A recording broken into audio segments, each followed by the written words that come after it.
Did you know that St. Luke's University Health Network, based in the Lehigh Valley, Pennsylvania, has been recognized by the U.S. government as the highest performing health system in the United States for quality? You heard right. St. Luke's #1 recognition affirms our status as the top leader among the most respected healthcare providers in the nation, including Houston Methodist and the Mayo Clinic.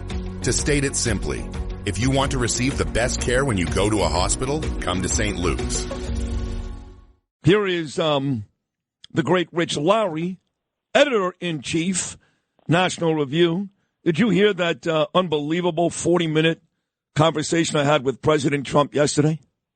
I didn't hear the entirety of the 40 minutes, but I heard some of it, and it was great. You asked the important questions. You guys obviously have a rapport, so it's fantastic. I didn't know, by the way, you're a McDonald's guy.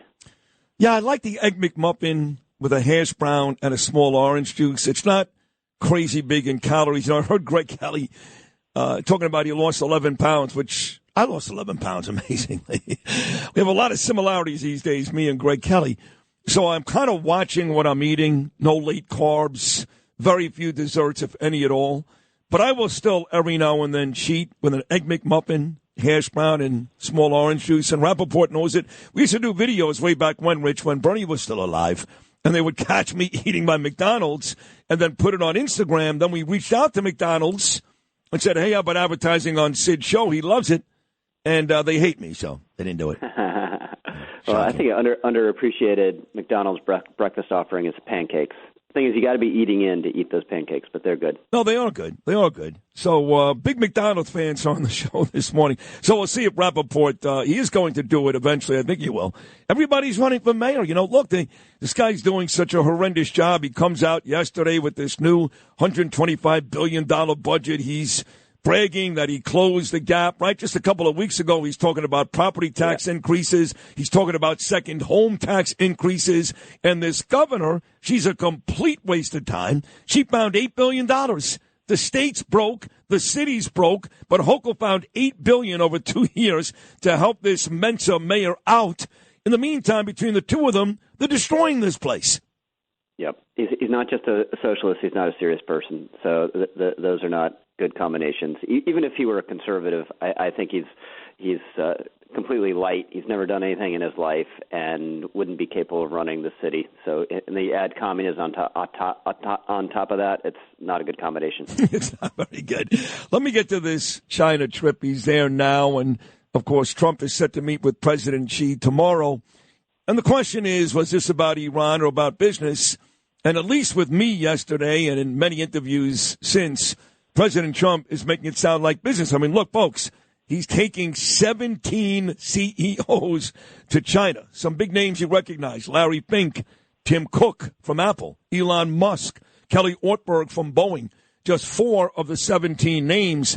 So, you know, will he bring up to China, to Xi, that, hey, whose side are you on if you're really supplying weapons for the Iranians? Whose side are you on? You want us to make sure you get your oil. You better be nice to us. I'm sure that will come up at some point, but he's kind of bending over backwards to make it seem like this is about business more than Iran. What do you think? I think we've talked about this before. He's like a governor. You know, governors travel the world trying to get business for their state. That's how he thinks about the United States of America. So I do think business is foremost on his mind. He is going to bring up the Strait of Hormuz and all these strategic matters, of course. But I think that the downside here is potentially China promises, as I have before, you know, we're going to invest, we're going to buy your soybeans like you've never seen before, you know, flashes big numbers up there, and then get some sort of concessions on Taiwan or something like that. That's what I think we have to avoid. I'm not sure there's much upside from the summit except for maybe some good feelings. So, you know, that's worth having because we need to replenish and rebuild before we're involved in any confrontation with China, God forbid. And they have a lot of cards. We also need to develop our rare earths and whatnot to eliminate their leverage. So I get sort of what Trump is doing. He's been relatively soft on China compared to the way he was first term. Yeah, he has. And I have those conversations with Gordon Chang, and Trump actually called out Gordon Chang a couple of weeks ago. I heard that the other day on your show, yeah. I know. And then Gordon was critical again a couple of days ago. He goes, see, this is why President Trump yells at you. But it's true. He was all over Xi the first time around. But, you know, right now he's got a deal with Iran, even though, again, China is a major player on the other team in this conflict. But here he goes to China. Iran is still out there, right? I mean, there's no ending yet. The ceasefire, I guess, is in place. It's the only ceasefire ever where both sides are allowed to bomb each other. Yeah, the shooting ceasefire. Right. They're the greatest. They're the greatest kind. Fantastic. I think we're unless we can take the strait back by force, which I think we can in theory, but I think would be risky and protracted, and Trump obviously doesn't have an appetite for it. You're stuck in a stalemate. I think eventually we'll get a deal. I don't think it'll be a great deal, but if you layer a not great deal on top of the destruction we've wrought on their military and their economy, you've set them back years, and I think that is a net benefit to our national security. But for the moment, we're stuck, and I don't think Trump wants $5 gas. No. After Labor Day. No, he can't even wait till Labor Day because that'll hurt us come November. At least I believe that. So depending on who you talk to, this is Rich Lowry, the great editor-in-chief of the hell's the name of your magazine again? God damn it! National Review. That's you right. Get it together, Sid. I have an invitation in your text for lunch today, and I didn't get a reply. Maybe it's you're watching your calories. Hold on a second. No, I'm always up for a free lunch. Let me see something here. What time was this yesterday? I don't know. I was looking back. Oh, here it is. 5:42 p.m. Hey Sid, are you free for lunch tomorrow? If not, I'll try you again soon. Son of a bitch. I'm not free today, but I do want to go. But I do want to go. Are we going to do Kalari? Yeah, we'll settle on a date. Are you in the city every day now? I'm going in the city more, so we have Why? lots of options. Why are you coming here now? Now it's the worst time to come into the city. I know. I have a home office that's being blown up, so I got to work somewhere, and it's in New York City. Well, thank you. I'd love to go to lunch with you. The last time we had such a great time. Let's do it. Yeah, let me know when you're free. We'll make it work. Any day next week. Pick one day next week. Text me after this great appearance, and we'll do it. I'll do it. Thank you for that. That's very sweet. But I was about to tell you that, depending on who you talk to, there's 3 different angles that people are talking about when it comes to Iran, 3 different issues they're worried about. One is regime change. So I had a conversation with Morton Klein. He runs ZOA, that Zionist Organization of America, Rich. And he wants regime change. He's worried that, if these creeps are still in charge, even if it's the 5th or 6th layer, that they will do whatever they can to rebuild Iran and the terror proxies, and Israel will be in trouble again. Then you get, of course, the Strait of Hormuz people who are worried about oil and gas prices. Right, that's a big one. I think you'd agree. And then you get the nuclear weapon people. Depending on who you talk to, there are people who view this differently as to what's most important. You do realize this is not a one-issue conflict. No, of course. Well, if you get regime change, though, you take care of everything, presumably. But how can we do that, right? So that's the problem. I don't think we have the power to force regime change on any schedule that's predictable or that we can directly influence. So maybe there'll be regime change a year from now, but I don't think we're doing it militarily, which we demonstrated here over the last couple months. I think you want as much of the nuclear concessions as you can get. I think if you get them to say they're going to stop enriching and in some verifiable way for 10 or 15 years, that's great. Who knows what the world's going to look like 10 or 15 years from now. But you got to get the strait reopened, and I'm afraid they're not going. I'm afraid they're going to still have some form of control over the strait, even if it's open. But you got to get it going again. It's a debacle and kind of an embarrassment. One more for you, because you're so great at predicting this stuff. I would ask you every week: Biden, Trump this one, Biden that one. You always got it right. So let me go back to me and Trump yesterday, and you got to run here shortly. This is cut 13, Lewis, talking about the potentials coming up for president in 2028. Trump and Sid, cut 13. What are we going to do when President Trump's not here anymore? But, yeah. I love Marco Rubio. That's a whole other discussion. But the Democrats, I'm hearing Kamala Harris. I'm hearing AOC. Let me say it again because you have to say it. These are not smart people, okay? Forgetting about the fact whether they're men, women, black, white, I don't care. They're not smart people. These are the people, whether it's Gavin Newsom or Buttigieg, these are the people that the Democrats are going to put out there in 2028. It's an embarrassment.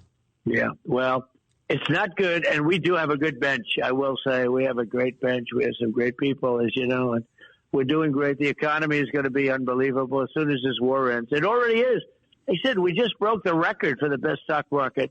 401ks are booming for people. And I think we're going to have – I had the best economy in history in my first 4 years, and I think this one's going to blow it. But I had to take a little excursion down to the beautiful country of Iran. I had to do a little excursion and get rid of the nuclear weapons. And by the way, you know, Khomeini's not there. Soleimani's not there any longer. All those, you know, what we had to do is incredible, but they have evil intentions. These people have evil intentions, and you can't let it happen. They cannot have a nuclear weapon. So, and people understand that. And if they did, they'd use it. They'd blow up all sorts of parts of the world. It could be us, too. Could be. No, we're not going to let that happen. No, we're not. Yep.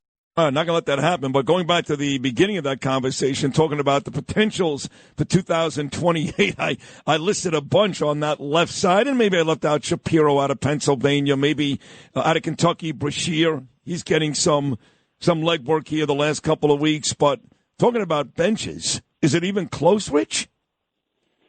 Yeah, so there's no one on that other side that you look at and you're like, oh, I hope they don't run that person because he or she's going to be so formidable politically, right? It looks like a bunch of Lilliputians. Now we'll see. You know, people always look different after they win a nomination because that's a significant fight and you come out a victor.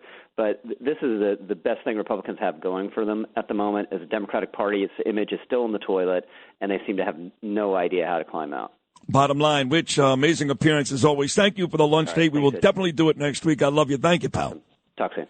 Rich Lowry, right there, the editor of the National Review, does a great job on this show every week and has become one of my dearest friends. I love Rich. Thanks for listening to Sid and Friends in the Morning. You can hear Sid and Friends in the Morning weekday mornings at 6. If you like the podcast, share it with your friends and listen anytime at WABCRadio.com and download the WABC Radio app. Hit that subscribe button on all major podcast platforms. Plus, follow WABC on social on Instagram, TikTok, Facebook, and X. See you next time for a new episode so you never have to wonder. What the heck is going on here?